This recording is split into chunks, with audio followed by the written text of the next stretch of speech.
Hey guys, it's Bree coming to you with a Bee Face, and today we are doing another Ready to Love review. This is season 6, episode 10, and it is called Better Late Than Never. So this is wrapping up the group getaway. So this is wrapping up the getaway weekend. The last episode ended on a cliffhanger. We weren't sure if Tori or Paul was going to go home. In the end, it ended up being Tori. That's a little bittersweet because I really liked Tori, and on the other hand, I at the time did not want Paul to go home. But I just saw how Tori handled himself, and he really could teach a masterclass on how to exit this show gracefully, because he seems like the only person to understand the premise and what this show actually entails. Like, has anyone else watched a previous season and just seen? I don't understand. Remember, they did watch previous seasons and they're like, ooh, I'm gonna be as dramatic as that one. So anyway, Tori exited gracefully and even picked up Sabrina on the way out. So then getting back inside, Demetrius and Sabrina had a very serious conversation about what it looks like for them to be together for real. So what does it look like for them to focus on their connection? And Demetrius kept saying, like, you'll see how, like, I know how I operate, and you'll see a different side of me outside of this. And he kept saying outside of this, outside of this, outside of this. And she's like, cool. You got to show me some of that now, though, while we're in the process, because ultimately my decision is going to come from how you act now, not necessarily how I find out that you act after the show wraps. Right? So, I mean, I understand what she's saying, right? Like, you know, you can't expect me to make a decision about what you say you're going to do after. Like, I need to see evidence of that right now. And if I'm not seeing evidence of that, then what am I making a decision off? Hopes and promises? Fairy tale dreams? I don't get it. But yeah, so I got where she was coming from. But they really did look like a couple. I was like, Donovan, where? Because I mean, they're holding hands, they're talking in front of everybody. I mean, this is very, like, they are having like this intimate conversation together, and they really did look like a couple. Then we go to the hot tub. Donovan and Carmen are booed up. Donovan is a flirt. Oh my goodness. A very attractive flirt. Because the way he was talking to Carmen, I was like, ooh. But he was very, like, and not even pouring it on thick. He's just like, you know, touchy-feely and you know, putting your hand like on her in the right moment, like making sure you touch her in the right moments, and you know, having this constant contact. And of course, you're already in the hot tub and she's sitting on your lap, so just that whole thing, I was like, this is a whole flirty situation. And he says they are at a turning point. So I guess this trip was a turning point for them, and Carmen, is now Donovan's strongest connection. And I think before it was kind of between Sabrina and Tina for him. I don't know where Tina came in, but yeah, Carmen was shooting on up there. And yeah, that hot tub was definitely evidence of that. And then my heart hurt for Takia in this episode, because she really did seem hurt. And not putting blame anywhere, but just like hurt. She was just hurt and wished that, you know, perhaps some things had happened differently. So she's sitting by herself on a couch. Clifton comes out, and in this moment, I'm like, Clifton, you knew exactly what you were doing, because as soon as he sat down, he apologized for not spending time with her. And she was basically explaining to him, like, you don't really have to apologize for not spending time with me. I understand why you didn't. I wish that you had said to me, I am feeling a stronger connection here and I want to focus on this, instead of just leaving me to see it in my face this entire weekend and you not say anything to me. And I care about you. Like, that's a hurtful situation to be in. So yeah, I mean, and he was like, yeah, I know you might have felt some type of way because I'm spending time. And I'm like, I see where she's coming from. It's not about the time spent. It's about the clarity, right? Just be clear about it, instead of me just having to see what's happening. Like, tell me so I have that. This is, you know, actually what's happening. This is where it is. So, yeah, I mean, that was a difficult one to watch. Because I don't know of any other quote unquote breakup on Ready to Love that was, I mean, clearly it was one-sided, because right after this, Clifton went straight to Joy and was like real hugged up with her. But I don't know that I've seen a breakup on Ready to Love where, you know, there are tears involved and I really liked you and thought this was going somewhere and I don't understand, you know, blah, blah, blah, like whatever the misunderstanding was with communication there. I don't know that I've seen that on Ready to Love. So, I mean, it was interesting. It was difficult to watch because you could really tell she has feelings for him. But again, it's like one-sided, and yeah, it was difficult. And she's crying and it's like, well, what do you do? Because I mean, you can't say anything aside from go in a whole different direction than what this conversation was about. But yeah, that made me feel really bad for Dakia, just seeing that. And so, yeah, Clifton joins Joy in the hot tub and she's out there with Demetrius and Sabrina, who are again booed up, and Sabrina's on Demetrius's lap and they're hugged up, and Clifton gets in that hot tub and he's like, come on, Joy. Now we here. Now I don't have to worry about nobody else's feelings. Come here to me. And yeah, if Donovan and Carmen were being, you know, real touchy-feely before, Clifton was like, I bet I can top that. And so, yeah, he turned that switch immediately once he, you know, handled whatever he needed to handle with Dakia. I'm curious, though, if Dakia hadn't had that conversation, if Clifton ever would have, or if he would have just kind of let it fizzle. Anywho, guess who shows up at the end of the trip? Donnie said, you almost missed us. We was heading out. Tina shows up. I love how Tina walked in. Hey, guys. Trying to get a hug from Donovan. And Donovan was giving her no energy.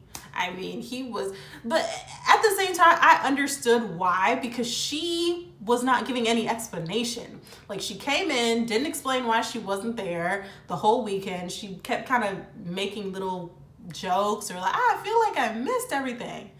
Yeah, you did. As several people have said, you missed a lot because you were supposed to be here. And she was talking to Donovan. Donovan's trying to figure out, you know, oh, I'm glad you're okay, but at the same time, what is happening? Like, why weren't you here? Why didn't you call nobody? Why, you know, what was the deal? And why are you here now? And she's just basically like, well, I only liked you really, and I just don't know if any of the connections that I have here are worth staying for. Why'd you have to come out here and tell everybody that? I feel like you could have called Tommy, and Tommy would have been like, hey guys, Tina said she's just not ready to love. I didn't understand the ghosting part, and it just makes no sense. And Donovan is really trying to have a conversation with her and figure out, like, okay, do you even want to be here? This was the time to figure out if those connections were something that you wanted to pursue or not. And Carmen said the same thing. She's like, do you even want to be in this process? Do you want to take some time to sleep on it and, you know, just think about what could possibly happen, you know, if you were to stay and explore some of these connections? But the way she was talking, Tina, the way Tina was talking was just like, well, I haven't made any connections, and this person, Demetrius, reminds me of my ex, and Paul, we were cool, but then it's nothing. And Carmen's like, well, did you tell anybody that? And she's like, yeah. But the way she said, I'm like, you probably didn't. I have very much doubts that you actually had a conversation, Clifton and Dakia style, and said, this is what's really, like, this is where I'm at, this is what's going on. Because she still couldn't answer that from anyone. Like, she could not answer anyone when they just asked her, like, what is going on? If you don't want to be here, that's one thing. Don't be here. Ace was very clear. And she said, I think I need to remove myself from the process. She did ghost Tori a little bit, but at least she came around and said, you know, I think I need to exit this process. Girl, why are you ghosting everyone? Just be honest about what you're feeling or where you are. Or if you don't want to be honest about where you are, just remove yourself and tell someone that. It's like, it can't be a fear of confrontation, because you've been confronting people since you got here. I don't understand her point. I really didn't understand why she even came. I was like, that contract finally get a hold of somebody, because people really be doing what they want this season. Yeah, and I don't understand why she wanted to talk to Donovan specifically. Like, talk to Tommy. What is the point? Why are you here, girl? So yeah, she's not being forthcoming about something. Who knows what that is? But yeah, I wasn't feeling Tina this episode. It didn't make any sense to me. And so we see Paul, so they leave, and then we see Paul go on a date with Dakia.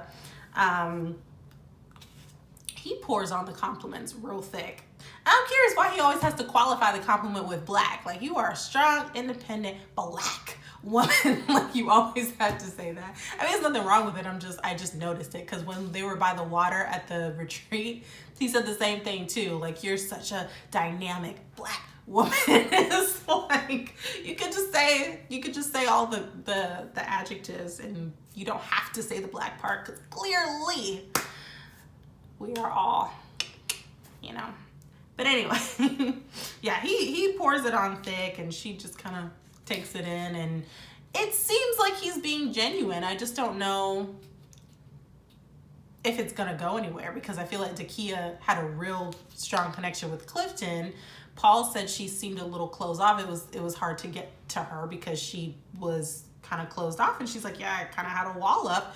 I met Clifton. I was vulnerable with him. That didn't work out. Now it's wall back up. So I don't know. So I don't know if that's gonna go anywhere, to be honest. It might be too little too late. So Clifton and Joy, we see Clifton and Joy go on a date. Are they in love? Because Joy is talking about how she feels about Clifton. He's talking about how he feels about her. And she's like, I really like you. And I want to not use like, because it's more than that. And he's like, yeah, it's more than that, right? I'm like, y'all are in love? Okay. That is the closest that we have seen to in love on Ready to Love. Like on the show. I feel like, you know, people have gotten really close really fast, and even been still together on the reunion, but we haven't heard them really say it on the show. Like, I think I am in love with this person in the short amount of time that we've gotten to know each other, and they're planning for, like, what does it look like after this? And yeah, I mean, that it looks serious, and it seems serious because they kind of glommed onto each other from the first night, like from the mansion, that they were really hooked in. And, you know, Joy kind of declared her hand a little quicker than Clifton did, but he has always been on Joy's team. So it was interesting to see that. I hope it's not another Joelle and Vernisha situation where they were all like this on the show, and then after the show, like at the reunion, it's just fizzled and just gone. So I hope it's better than that. And so then they had it's not a deliberation, but they had a group brunch where they were all recapping with Tommy about the getaway weekend, which I don't know if they always do that. Do they always do that after the trips? I don't think they do, because last season, DC, they didn't recap about the trip altogether. But I remember that season 2? Was it season 2? I think it was season 2. Season 2 or 3 that they did recap about the trip, and people got in a little heated thing. It was with the football player guy, the ex-football player guy, and Divine and Alexis. And Divine and Alexis kind of got into it with the football player guy, because Alexis was saying he did all this stuff and said all this stuff to her, and Divine's like, I don't really believe you. That's the last time I remember them ever doing a recap about the getaway trip. So I don't know why they did it like this way, but hey, here we are. So the group deliberation, Tommy's going around the table and asking, you know, everyone, how was the trip for them, where they are in their connections, and, you know, like, what has the experience been like, basically. So Joy and Clifton Off in the sunset. Cool. We don't care. We care because we love them, but like, all right, cool. So then we get to Paul. We're talking about Paul. And Paul has connections. So he was talking about his connections with the ladies. So, you know, it was Tina. Tina's no longer in the picture. Then it was Carmen. He's sitting right next to her and tells her, you know, she doesn't seem genuine. And in their conversations, he feels like he's being sized up. Now he has a connection with Dakia, and Dakia seems like what he needs, and she's beautiful and smart and all these great things. That's where that was. And then Carmen heard not genuine. Her ears perked up and was like, let's talk about all the things that you have told me, Paul. And basically she aimed all this vitriol at Dakia. And I didn't like it because, you know, it may be misplaced, but I really like Dakia, and I just feel like she don't be trying to bother nobody. I mean, even with the whole Clifton and Joy situation, the morning after her conversation with Clifton, she still went in that kitchen and hugged Joy.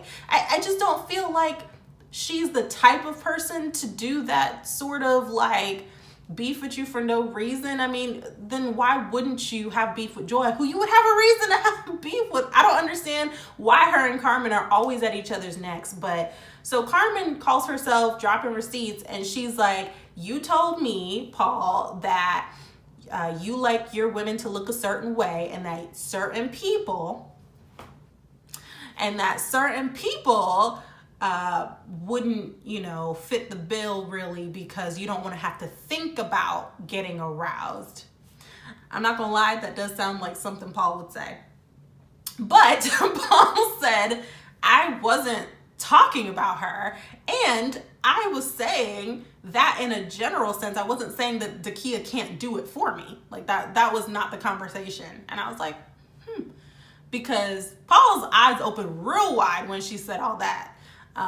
So I don't know if clearly there was a conversation, so maybe there's some half-truths mixed in there, some context that we're not getting in that conversation, but clearly that conversation and similar words did happen because he's having to clarify what those words meant and the context and all of that. However, Dakia jumps in and she's like,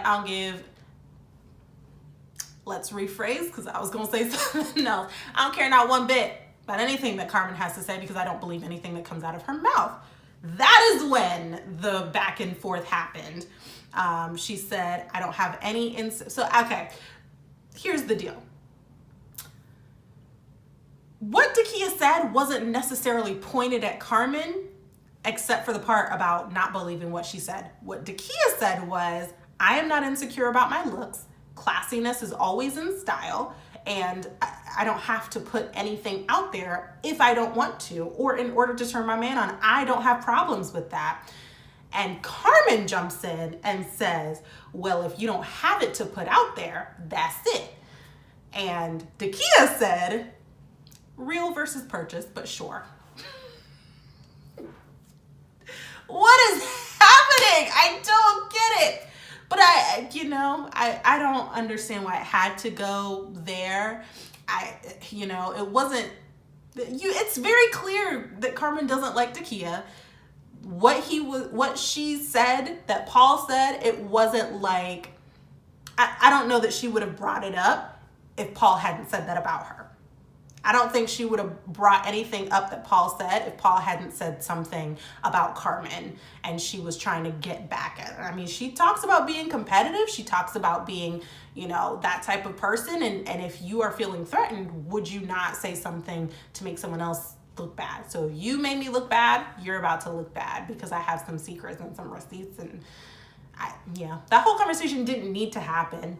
Donnie is out here saying, well, this whole interaction is childish, but then he goes and turns around and has his own childish interaction. So then we get to Sabrina. Tommy's like, please stop it. He said, agree to disagree, but we need to respect each other. Whatever. Then he talks to Sabrina. Sabrina has two connections Donovan and Demetrius. And she talks about Donovan. He's a great guy, similar interests, blah, blah, blah.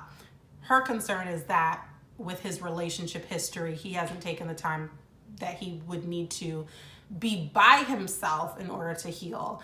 And Donnie is not feeling that, and he has something to say, but let's get to Demetrius. She says about Demetrius, first, her eyes light up talking about Demetrius. So she's talking about Demetrius and how he's an amazing guy, how they started out like, you know, immediately, just from the jump, they were just two peas in a pod, but she's concerned that his desire for submissiveness is going to clash with her strong personality. And so Tommy's like, so you're not submissive? And she's like, well, I can be like that, but that's not my default.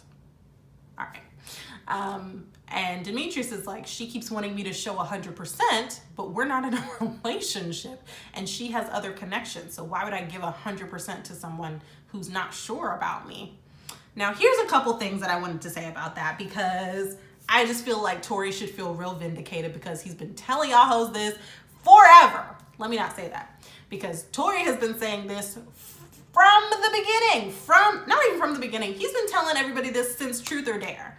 He told everyone that, or not everyone, he told us because he was doing a confessional. He said that the interaction with Sabrina and Demetrius, he was blindsided.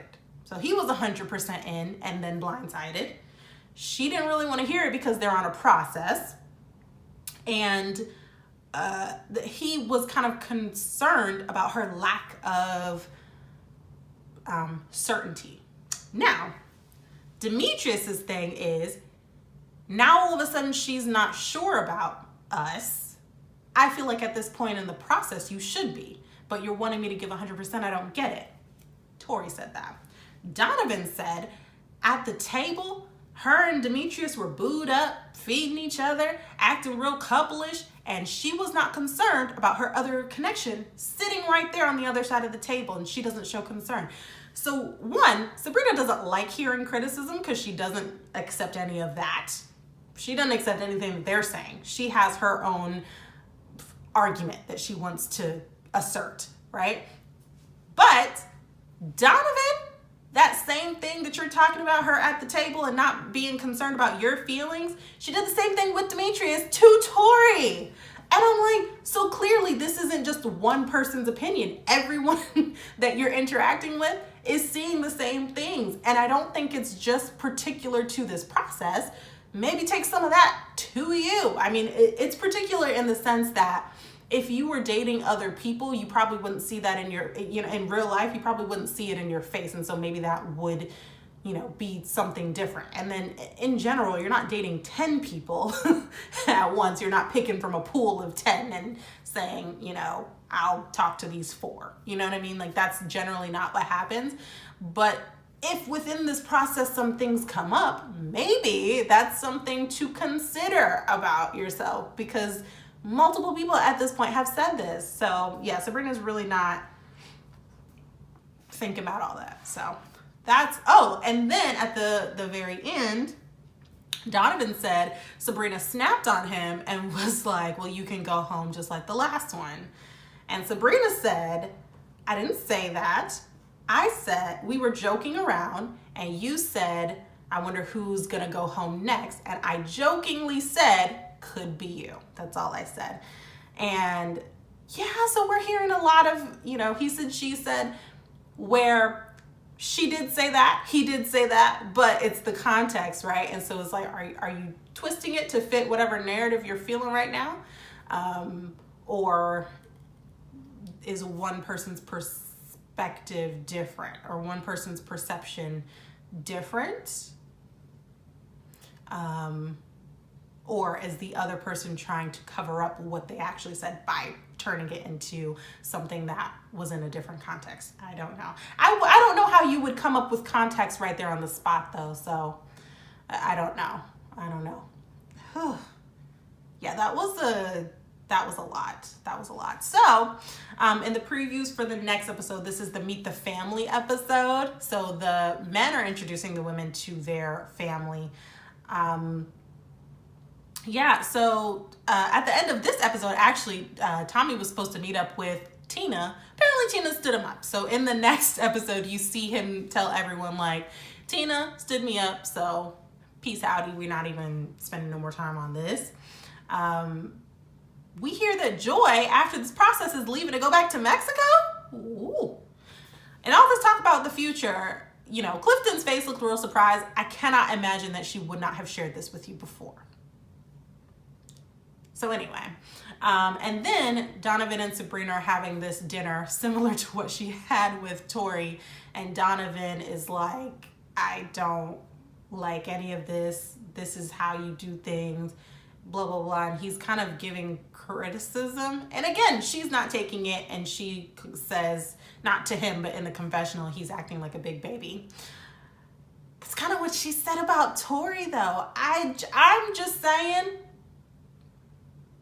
girl, if Blind Spot was a person, I just think about it. Just think about it. Or maybe if you see it, you'll be like, yeah, I can see how y'all got that perspective there, that little perception, because it doesn't look good. But, you know, she's a gorgeous girl. I really like that.